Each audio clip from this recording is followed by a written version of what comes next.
ले तेरे लिए है। ये वाकया आपने जरूर सुना होगा कि एक औरत रोज रसूल पाक सल्लल्लाहु अलैहि वसल्लम पर कूड़ा फेंकती थी। लेकिन क्या आप ये जानते हैं कि वो औरत ऐसा क्यों करती थी? और जब रसूल पाक सल्लल्लाहु अलैहि वसल्लम उसके घर गए तो वो क्यों रोने लगी? चलिए जानते हैं पूरा वाकया। रिवायत में आता है, मक्का की गलियों में जब रसूल पाक सल्लल्लाहु अलैहि वसल्लम लोगों को अल्लाह का पैगाम दे रहे थे तो हर कोई खुश नहीं था।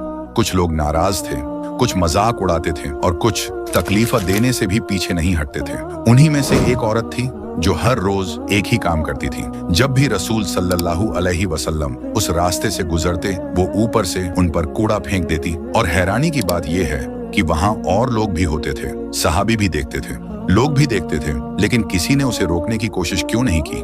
क्योंकि रसूल पाक खुद कभी ये नहीं चाहते थे कि किसी के साथ जबरदस्ती या सख्ती की जाए। वो सब्र का रास्ता सिखाते थे, अखलाक का रास्ता। और शायद वो औरत ये समझती थी कि उसे कोई कुछ नहीं कहेगा, इसीलिए वो अपने इस काम को जारी रखती थी। कहा जाता है कि उसे लगता था कि वो रसूल सल्लल्लाहु अलैहि वसल्लम को तकलीफ देकर कुछ जीत रही है। सोचिए, हर दिन बिना वजह एक ही इंसान को तकलीफ देना। लेकिन अब सवाल ये है कि वो ऐसा क्यों करती थी? कहा जाता है कि वो इस्लाम के पैगाम से नाराज थी। उसे लगता था कि ये नया संदेश उसके बाप दादा की रिवायतों के खिलाफ है और इसी गुस्से में वो रोज ये काम करती थी। लेकिन रसूल सल्लल्लाहु अलैहि वसल्लम ने कभी गुस्सा नहीं किया, कभी बदला नहीं लिया। वो चुपचाप सब सहते रहे। ना उन्होंने रास्ता बदला, ना ही कभी शिकायत की, क्योंकि उनका मकसद लोगों तक सच पहुंचाना था और यही उनके सब्र की सबसे बड़ी मिसाल थी। फिर एक दिन कुछ अलग हुआ। रसूल सल्लल्लाहु अलैहि वसल्लम उसी रास्ते से गुजरे, लेकिन आज कूड़ा नहीं फेंका गया। वो रुक गए, सोचा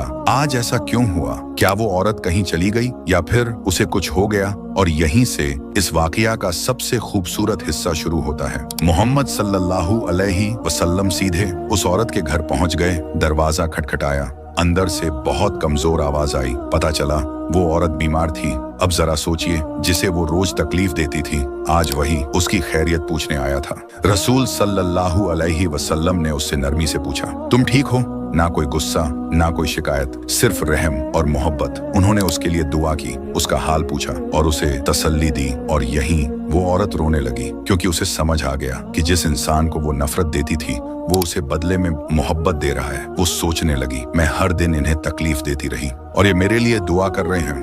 यही वो पल था जब उसका दिल पूरी तरह बदल गया। उसे एहसास हुआ कि ये कोई आम इंसान नहीं, ये वो शख्स हैं जो बुराई का जवाब भलाई से देते हैं। और यही है रसूल पाक सल्लल्लाहु अलैहि वसल्लम का असली अखलाक। ये वाकया हमें सिखाता है कि अगर कोई हमारे साथ बुरा भी करे तो हमें अच्छाई से जवाब देना चाहिए। और अगर आप भी रसूल पाक सल्लल्लाहु अलैहि वसल्लम से सच्ची मोहब्बत करते हैं, और मुझे यकीन है हम सब करते हैं, तो कमेंट में जरूर लिखें माशाअल्लाह।